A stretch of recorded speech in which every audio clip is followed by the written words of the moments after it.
محمد وآله وأصحابه أجمعين. أما بعد فأعوذ بالله من الشيطان الرجيم. بسم الله الرحمن الرحيم. فانكحوا ما طاب لكم من النساء. وقال النبي صلى الله عليه وسلم: الدنيا كلها متاع، خير متاع الدنيا المرأة الصالحة. وقال عليه الصلاة والسلام: تنكح المرأة بأربع: بمالها وبجمالها وبحسبها وبدينها، فاظفر بذات الدين تربت يداك. وقال عليه الصلاة والسلام: المرأة إذا سلت خمسها وصامت شهرها واعتاعت بعلها وحفظت نفسها دخلت الجنة. اللهم أيدنا بتأييدك، اللهم أيدنا بتأييدك، اللهم أيدنا بتأييدك يا رب العالمين. محترم معزز بھائیوں بزرگوں، اس وقت کائنات میں جتنے خیر اور شر وجود میں آ رہے ہیں، اس کے چند اسباب ہیں، اس کے چند راستے ہیں. انہی اسباب کی بنیاد پر، وجوہات کی بنیاد پر خیر وجود میں آتے ہیں اور باقی رہتے ہیں، شر مٹتے ہیں، دفع ہوتے ہیں. ان اسباب پر جب لحاظ نہیں رکھا گیا تو شر وجود میں آتے ہیں، باقی رہ جاتے ہیں، زندگی میں بھی پریشان کرتے ہیں اور مرنے کے بعد بھی ہمیں ہر اعتبار سے مصیبت کا سامنا کرنا پڑتا ہے. اسی لیے فرمایا کہ آدمی کو چاہیے کہ خیر اور شر ان دونوں کی پہچان ہونی چاہیے. اگر خیر کی پہچان نہیں ہوگا تو خیر اپنائے گا کیسے؟ شر کو نہیں جانے گا تو شر کو دور کرے گا کیسے؟ شر اور خیر ان دونوں کی پہچان ایک ایمان کرتا ہے، ایک ان دونوں کی پہچان مسلمان کرتا ہے. ایمان اسے اس بات کی اشارہ کرے گا یہ خیر ہے، یہ شر ہے، یہ اچھا ہے، یہ برا ہے، یہ حسنہ ہے، یہ سیئہ ہے، یہ معروف ہے، یہ منکر ہے، یہ نیک ہے، یہ بد ہے. جب اس کا ایمان اتنا پاور کا نہ ہو جو اس کو خیر و شر کی خبر نہ دیتا ہو، اچھی اور برائی کی اطلاع نہ دیتا ہو، صحیح اور غلط کی پہچان نہ کراتا ہو، اور اس کے اندر تمیز کرنے کی استعداد نہ ہو، تو ایسے موقع پر اسے کسی ایسے ہمدرد رہبر اور رہنما کی ضرورت پڑتی ہے جو ان کو یہ بتائے جناب یہ اچھا ہے، اس کو اپنایا کرو، یہ بری ہے، اس سے بچا کرو، یہ خیر ہے، اس میں آگے بڑھا کرو، یہ شر ہے، اس سے اپنے آپ کو روکا کرو، یہ نیک ہے، اس میں تم لگ جاؤ، یہ بد ہے، اس سے تم رک جاؤ، یہ معروف ہے، یہ کرو اور کرایا کرو. یہ منکر ہے، اس سے بچو اور بچایا کرو۔ تو ایک رہبر جو اس کی وقتاً فوقتاً رہبری کرتا رہے، رہنمائی کرتا رہے، راستہ بتاتا رہے، اور اس کو یہ کہتا رہے ارے بھائی ذرا ہوشیاری سے، ارے بھائی ذرا دھیمے سے، ارے بھائی ذرا رک کر، ارے بھائی ذرا جھک کر، یہ جو رہبر وہ راستے کی طرف لے جائے گا۔ اس وقت سب سے بڑی مصیبت یہ ہے، نہ ہمارے ایمان میں اتنا پاور ہے کہ وہ صحیح راستہ بتا سکے، نہ ہمارا کوئی رہبر ہے جو صحیح راہ دکھا سکے، نہ ہم خود اپنے ایمان کو اتنا پاور والا بنانے کی کوشش کرتے ہیں، اور نہ ہم خود اپنا کوئی رہبر بنانے کو تیار ہیں۔ بعض لوگوں نے اپنا رہبر منتخب کیا ضرور، لیکن وہ رہبر رہبری کا قابل نہیں ہے۔ جو خود نیکی کو نیکی نہیں سمجھتا وہ نیکی پر چلائے گا کیا؟ جو خود بدی کو بد نہیں سمجھتا وہ بدی سے روکے گا کیا؟ جو سنت نہیں جانتا وہ سنت پر چلے گا کیا؟ وہ امت کو دعوت دے گا کیا؟ جو بدعت کو بدعت نہیں سمجھتا وہ بدعت سے خود رکے گا کیا اور بدعت سے بچائے گا کیا؟ اور ایسے جاہل رہبروں کو ہم نے اپنا رہبر بنا لیا، ہم بھی ڈوبیں گے صنم سب کو لے کے ڈوبیں گے، جس کی وجہ سے گھر جہنم بن گیا، گھر کا ایک فرد ہر فرد نافرمان بن گیا، گناہ کو گناہ سمجھ کر کرنے کی استعداد نہ رہا، بد کو بد سمجھ کر نہ رکنے کا استعداد رہا نہ روکنے کا استعداد رہا۔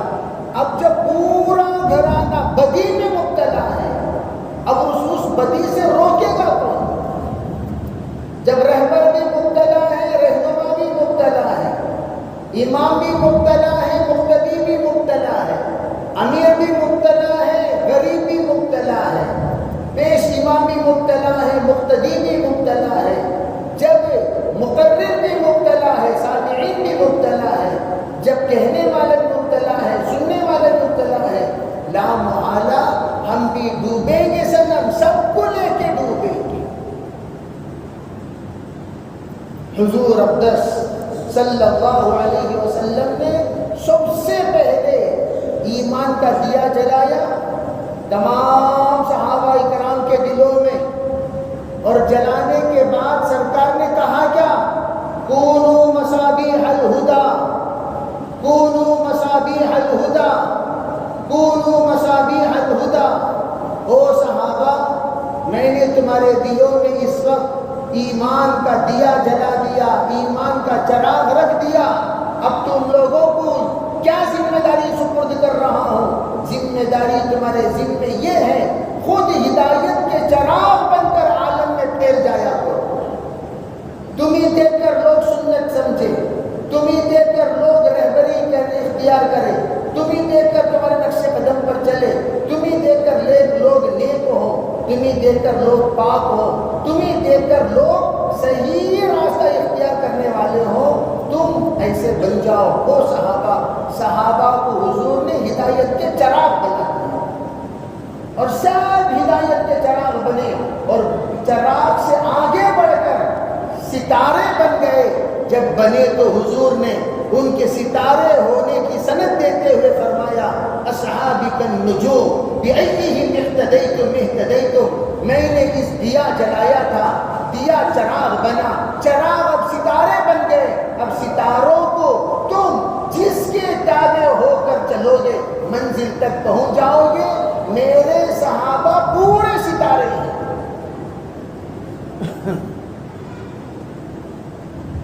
اب ہم لوگ بھی ہیں، لمحے فکریہ میں سب کو سوچنے پر دعوت دیتا ہوں، سوچنے سوچنے کی دعوت دیتا ہوں، سوچنے پر مجبور کر رہا ہوں۔ ذرا سوچو، ہم بھی اپنے خاندان میں کچھ نہ کچھ تو ہیں، کوئی بیٹا ہے، کوئی باپ ہے، کوئی چچا ہے، کوئی تایا ہے، کوئی نانا ہے، کوئی دادا ہے، کوئی بڑا ہے، کوئی چھوٹا ہے۔ تم نے تمہارے خاندان کو کیا کیا؟ تمہارا خاندان تو دور کی بات، اپنے آپ کو کیا کیا؟ کیا صحیح پر چل رہے ہو، برائی سے رک رہے ہو؟ خود تباہ ہوئے، سب کو تباہ کر رہے ہیں۔ میں بھی سنتوں سے دور ہو گیا، تم بھی دور ہو جاؤ۔ میں بھی نفسانیت پر چل رہا ہوں، تم بھی چلو۔ میں بھی منمانی کر رہا ہوں، تم بھی کرو۔ میں بھی کسی کی نہیں مانتا، تم بھی کسی کی مت مانا کرو۔ میں بھی آزاد پرندہ ہوں، تم بھی آزاد پرندہ بن جاؤ۔ میں بھی فریڈم لائف گزارتا ہوں، تم بھی فریڈم لائف گزارو۔ میں بھی من چلن ہوں، تم بھی من چلن بنو۔ میں بھی من پسند ہوں، تم بھی من پسند بنو۔ میرا بھی راستہ الگ ہے، تم سب اپنا اپنا راستہ الگ الگ بنا لو۔ اس کو ہم نے تربیت اور فخر بھی کر رہے ہیں لوگ۔ میرے بچوں کا راستہ سب الگ الگ ہے، مجھے کبھی انہوں نے تکلیف نہیں دی ہے۔ میں نے ان سے کہہ دیا بھائی جیسا چاہے زندگی تم اپنا لو، ہر ایک اپنی اپنی زندگی اپنا لیا، مجھے آزاد کر دیا۔ پھر تو باپ کہاں رہا؟ تو باپ کہاں رہا؟ باپ تو معلم ہوتا ہے، باپ مربی ہوتا ہے، باپ مشفق ہوتا ہے، باپ رہبر ہوتا ہے، باپ سب سے پہلا استاد ہوتا ہے، اور باپ سب سے پہلا آئیڈیل ہوتا ہے۔ تو باپ کہاں بنا؟ یہ الگ چیز ہے، پہلے باپ بنو، بعد میں دوست بنو۔ پہلی ذمہ داری تمہاری باپ بننے کی کب تک؟ جب تک کہ کھندے کو تمہارا بیٹا نہ لگے، تب تک تمہاری ذمہ داری ہے، باپ کی ذمہ داری ادا کرو۔ جب کھندے کو لگ جائے، اب نیک اور بہترین دوست کی ذمہ داری ادا کرو۔ اور ہم لوگ بچپن ہی سے دوست کا درجہ، باپ کا درجہ تو چھوڑ دیے، دوست کا درجہ کیا ہے، جس کا نتیجہ آج بھگت رہے ہیں، جس کا نتیجہ آج بھگت رہے ہیں۔ ہر بیٹا باپ کو دباتا ہے، ہر بیٹا باپ کو دباتا ہے۔ میں بالکل باپ تو نماز میں چھپے بیٹھو باپ۔ 99% سب کے ساتھ ہو رہا ہے، تم نماز میں چھپے بیٹھو باپ۔ باپ ہے، ہاں ہے، آئیں گے ان کا کیا نہیں ہے، بولو کیا بولنا بولو۔ باپ ہے نہیں، ہاں ہے، کیا بھائی آپ کی ذمہ دار ہے، بلائیے، نہیں نہیں نہیں، ان کا کچھ نہیں چلتا، بولیے جو بولنا مجھ سے بولیے۔ یہ ہے ہماری تربیت کا انجام۔ میں تو ہمیشہ کہا کرتا ہوں، باپ بننے سے پہلے باپ بننا سیکھو۔ باپ بننا کمال نہیں، اچھا باپ بننا کمال، بیٹا بننا کمال نہیں، نیک اور فرما بردار بیٹا بننا کمال۔ ہمارا بیٹا بہت فرما بردار ہے، نماز پڑھتا ہے، نہیں مولانا اس میں ذرا کمزور ہے، لیکن جو بولتا ہوں وہ مانتا ہے۔ کیا بولے آپ؟ امریکہ جاگا چلا گیا، آسٹریلیا جاگا چلا گیا، ہنی مون کے لیے یہاں جاگا وہاں جاگا چلا گیا، تو فرما بردار۔ شادی کس نے کرائی؟ شادی اس کی ایک گرل فرینڈ تھی، اگر کہا ابا تمہیں بولے تو میں سے شادی کر لیتا ہوں، میں نے کہا کر لے باپ، کر لیا۔ ہم نے پوچھو کریا، تم نہ پوچھو کریا جی، تم نہ پوچھ کو چنیا، میں سے منتخب کروں کیا؟ چننا تو منمانی سے ہوا، اسے فرما بردار اولاد قرار دیتے ہیں آپ، واہ۔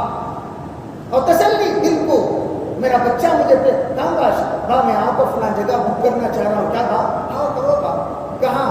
پیلس میں، وہ کرو، پیسہ جو ہوگا وہ خدمت میں کرے۔ اس کو انہوں نے فرما برداری کا نام دیا ہے، ماشاءاللہ۔ 99% لوگوں نے اس کو فرما برداری کا نام دیا ہے، انتہائی درجے کی انتہائی درجے کی عیاشی کو، انتہائی درجے کی مکاری کو، انتہائی درجے کی آزادی کو، انتہائی درجے کی زنا کو ان لوگوں نے جو نام دیا یہ فرما بردار۔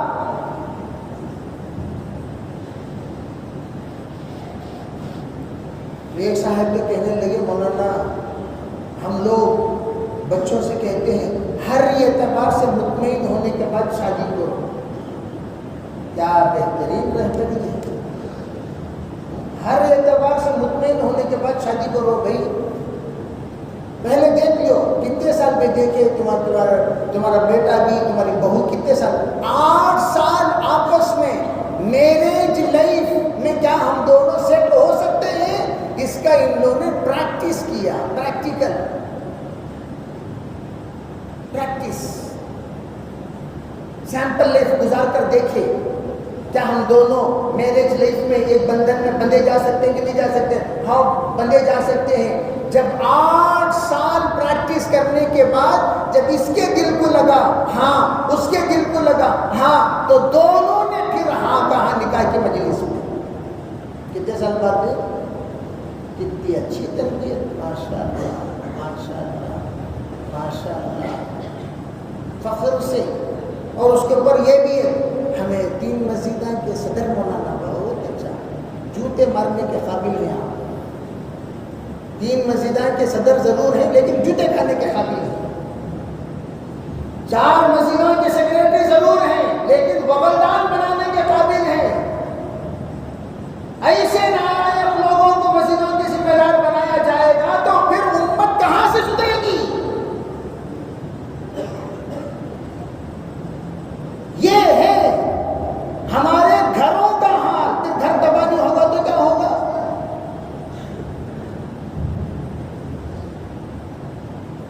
میرے عزیز بھائیوں، اللہ کے واسطے بزدلی ختم کرو، اور یاد رکھنا جب تم بیگمات سے لے کر کھانا شروع کرو گے تم زندگی میں کبھی بہادر نہیں بن سکتے، زندگی میں کبھی نہیں۔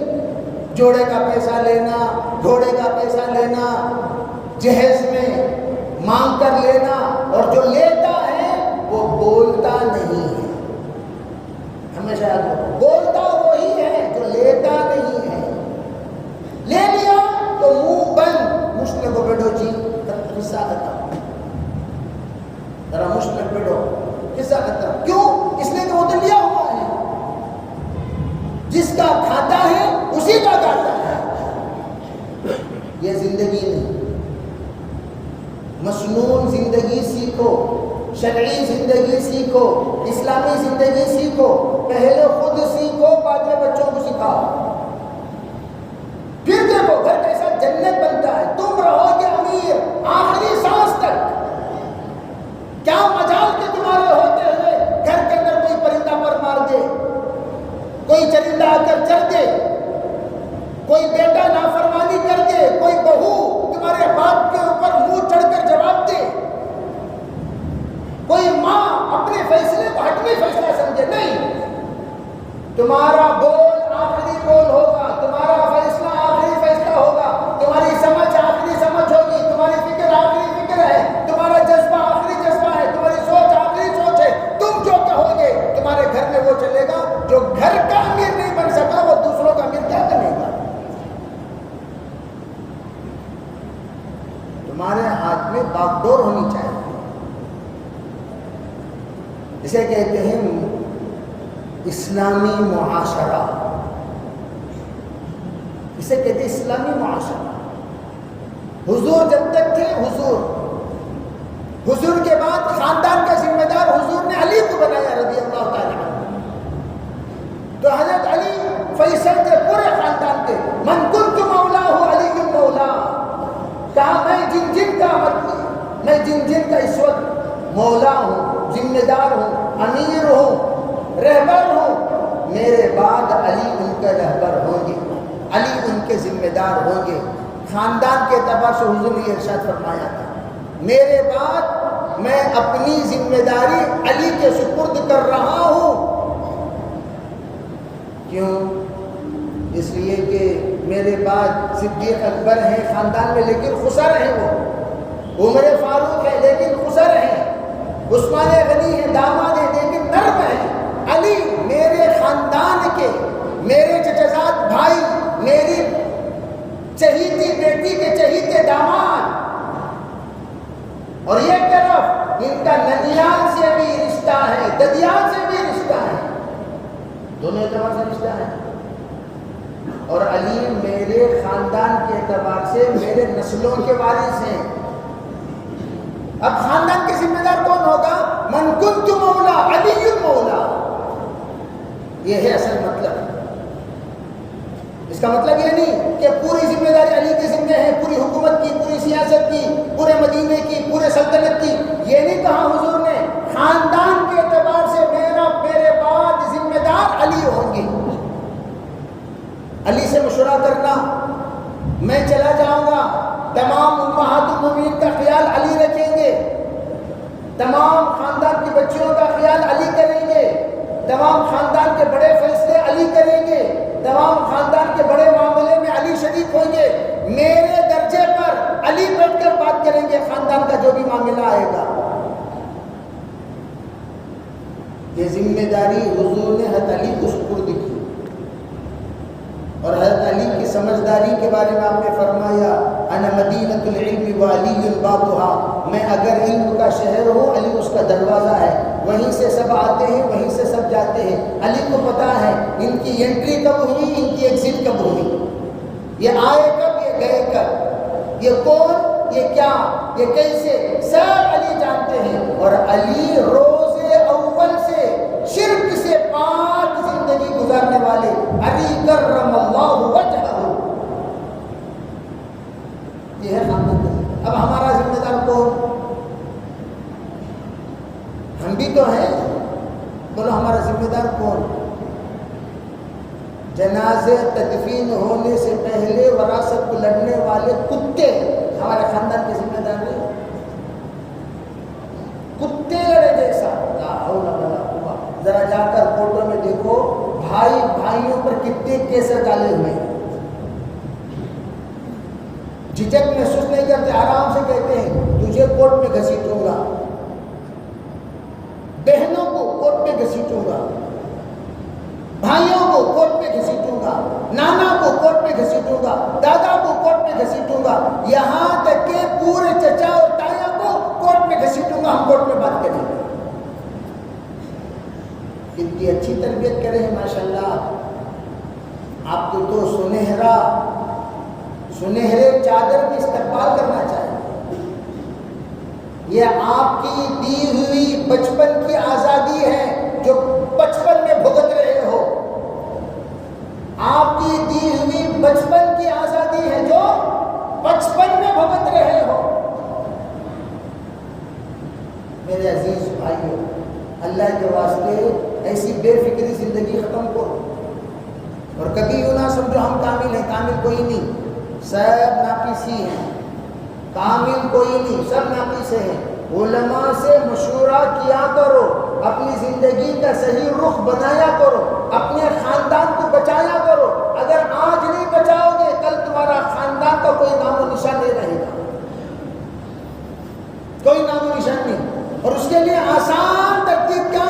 حضور نے فرمایا جن بہوؤں کو لانے کا تم ارادہ کرتے ہو، سب سے پہلے نیک بہوؤں کو لایا کرو، اس لیے کہ سب سے پہلے گھروں میں، خاندانوں میں، بھائیوں میں، رشتہ داروں میں بگاڑ جو پیدا ہوتا ہے وہ سب سے پہلے عورتوں سے پیدا ہوتا ہے۔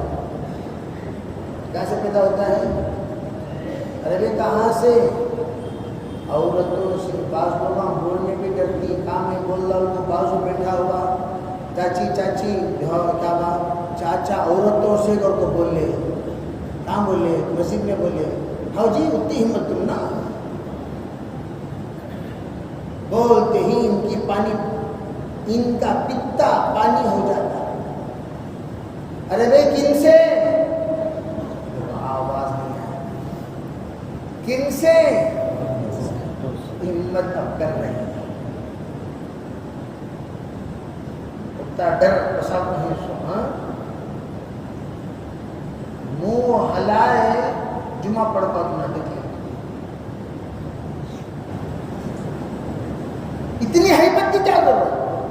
وجہ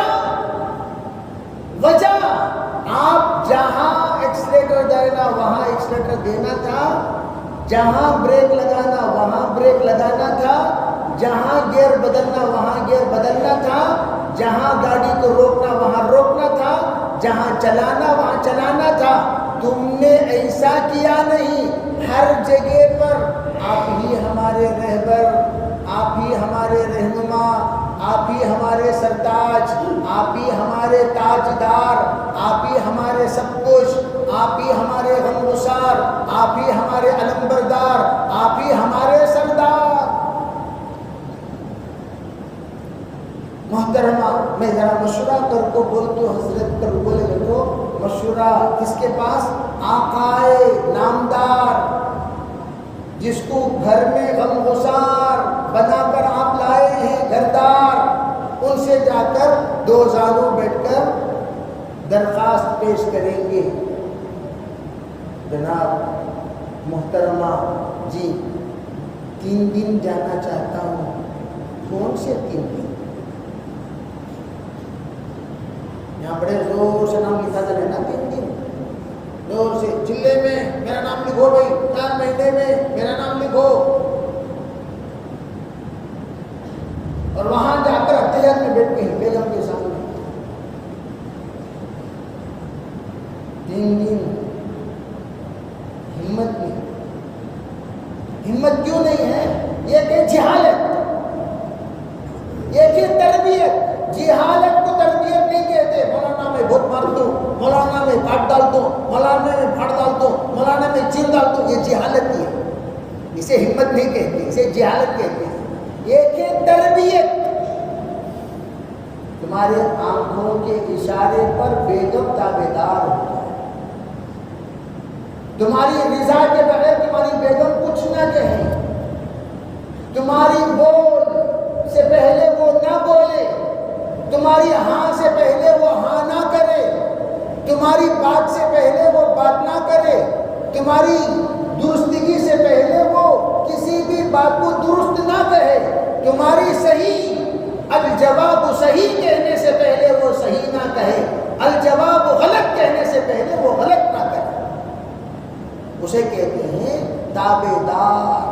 اسی لیے ہم دعا کرتے ہیں، یا اللہ اس جوڑے کو 2 بدن ایک جان بنا دے، 2 ذہن ایک سوچ بنا دے، 2 زبان ایک بول بنا دے، 2 نظر ایک منظر بنا دے. یا اللہ 2 فکر ایک نتیجہ بنا دے. یا اللہ ان میں نسبت اتحادی پیدا فرما. ان کے سوچ میں اتحاد، ان کے فکر میں اتحاد، ان کے خیال میں اتحاد، ان کے جذبات میں اتحاد، ان کے خلوت میں اتحاد، ان کے جلوت میں اتحاد، ان کے ہاں میں اتحاد، ان کے نا میں اتحاد، ان کے سفر میں اتحاد، ان کے حضر میں اتحاد. کیا مطلب؟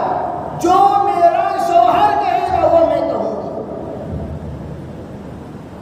میرے شوہر کے یہاں ہاں تو میری بھی ہاں، میرے شوہر کے یہاں نہ تو میری بھی نہ، میرے شوہر کے یہاں ٹھیک تو میرے یہاں بھی ٹھیک، میرے شوہر کے یہاں درست نہیں تو میرے یہاں بھی درست نہیں. میرا شوہر کہہ دے لا باس بھی، کوئی حرج نہیں تو کوئی حرج نہیں. میرا شوہر کہہ دے حرج ہے تو حرج ہے. اسے کہتے ہیں تابعدار، اسے کہتے ہیں وفادار، اسے کہتے ہیں غمگسار، اسے کہتے ہیں ہم سر، ہم دم، ہم غم، ہم کچھ بھی نہیں. تینوں پوسے کی رخ پر جاتے سو ماموں، مامی پوسے کی رخ پر جاتے سو. ماموں آتی مسجد کو، مامی جاتی درگاہ کو. ماموں آتی عالم کے پاس، مامی جاتی عامل کے پاس. ارے واہ کیا زندگی تمہاری. ماموں آتی سو عالم کے پاس، مولانا تمہارے پاس مسئلہ پوچھنا ہے مولانا. مامی جاتی سو عامل کے پاس، جی ان کا منہ بند کرو جی، بہت ہو رہا ہے ان کا منہ، کیا کرنا. میرا داماد بہت اڑ رہا، اس کا منہ بند کرو، میری بہو بہت اڑ رہی، اس کی دم کاٹ ڈالو۔ ایک کام کرو ماں جی، تمہارے داماد کی بنین لیتا ہو، تمہارے بہو کے بالا لے لیتا ہو۔ مامو یہاں آ کر مولانا جی ہمارے گھر کی اتحاد اتفاق کے واسطے ذرا دعا کرو مولانا، کیا طی سنت والا عمل رہا تو بولو مولانا، مولانا کیا کیا نمازاں پڑھنا بولو مولانا، کیا کیا ذکر کرنا بولو۔ مامو یہاں، مامو آتی مرکز کو، مامی جاتی جھنڈے کے پاس۔ مامو یہاں گشت میں، ملاقاتوں میں، عمومی باتوں میں بیٹھو ہی سب، مامی جھنڈے کے پاس کھڑ جا کو، خواجہ کا جھنڈا، چٹی کا جھنڈا، قطب مینار کا جھنڈا، لال قلعہ کا جھنڈا، ہری مسجد کا جھنڈا، وہ پورے جھنڈے کو سجدہ مارے سو مارے، تبرکہ لائے سو لائے، خوش۔ ادھر عورتاں لکم دینکم، مرداں ولی دین، لکم دینکم ولی دین۔ یہ کیا؟ ارے بھائی زندگی کو صحیح رخ پر لانے کے لیے صحیح لوگوں کی رہبری لو۔ غلط لوگ آئیں گے، غلط راستہ بتائیں گے، صحیح لوگ آئیں گے۔ لا حضور حضرت لقمان حکیم نے بیٹے کو نصیحت کیا، بیٹا سن، تیرا لقمہ کوئی کمینہ نہ کھائے، تیرے گھر میں ہاتھ نیک لوگ دھوئے۔ ہمارے گھر میں آ کر بولتے ہیں کہ ہاتھ دھو رہی تو انہیں کون سے آدمی بول کو دیکھ لینا، دلندراں، لوفراں، کمینے، رزیلاں، کتے دسترخوان میں بیٹھ کو کھا رہی سے۔ ہمارے ہر وقت دسترخوان بچتا منانا، ٹھیک ہے، کون بھی دسترخوان میں دیکھے تو پورے جنگل کے جانوراں بیٹھتے ہیں، انہوں اس کا تمہارے مہمان نا، ہاں کون ذرا دکھاؤ سورہ کام کرنا۔ ماشاءاللہ ان لوگوں سے تو شیطان بھی پناہ مانگتا نا، ابلیس بھی پناہ مانگتا نا۔ ویسے مقدس بڑے بڑے ہستیاں کو لاگو بٹھائے ہیں، ماشاءاللہ کتنے نیک لوگ ہیں، اور ایک بیچارہ غریب آپ کو بیٹھو، کون بھی آپ کے دسترخوان پر دیکھے، ارے ماشاءاللہ حفاظ قرآن، علماء دین، اللہ کے راستے کے مہمان، نیک لوگ، تہجد گزار، ذاکرین، شاکرین، متفکرین، مبلغین، علماء، محدثین، فقہاء، دسترخوان پر یہاں غریب کے وہ، امیر کے پورے وہ۔ جس دسترخوان پر 4 لوگ بیٹھے، اللہ کبھی اس دسترخوان کا حساب نہیں لیتا۔ یہ مسافر، نمبر 2 یتیم بیوہ، نمبر 3 طالب علم علماء، نمبر 4 فقراء والمساکین۔ میرے عزیز بھائیو، اس لیے عاجزانہ گزارش، گھر کا پہلے اسکیننگ لو، سب کی ہمارے کراؤ، کون سا ہماری میڈیکل ہمارے نہیں، استخارہ کا ہمارے، یا اللہ اسے کیسا سدھارنا، میرا بڑا بیٹا آوارہ ہو گیا، میرا دوسرا بیٹا انہیں ایک ٹیم میں جا کو جم گیا، میرا تیسرا بیٹے کا یہ حال، میری بہو کا وہ حال۔ ان لوگوں کی اصلاح کہاں ہوگی، کب ہوگی، کیسے ہوگی؟ استخارہ کرو من جانب اللہ۔ 3 دن 11 دن میں اللہ کے رسول علیہ السلام صحابہ کو استخارے کی دعا ایسے سکھاتے تھے جیسے قرآن پاک کی سورت سکھاتے ہیں۔ استخارہ کرو، اللہ سے پوچھو، اللہ کی رہبری ہوگی، کہاں تمہاری کامیابی ہے وہاں جاؤ، مشورہ کرو، اپنی زندگی کا رخ بدلو، انشاءاللہ اللہ تمہارے گھر کو جنت بنائے گا، اور تمہارے گھر میں سکون، راحت، عافیت، برکت اور ہر طرح کا خیر متوجہ ہوگا۔ اللہ ہمیں سبھی کو عمل کی توفیق عطا فرمائے۔ وآخر دعوانا الحمدللہ۔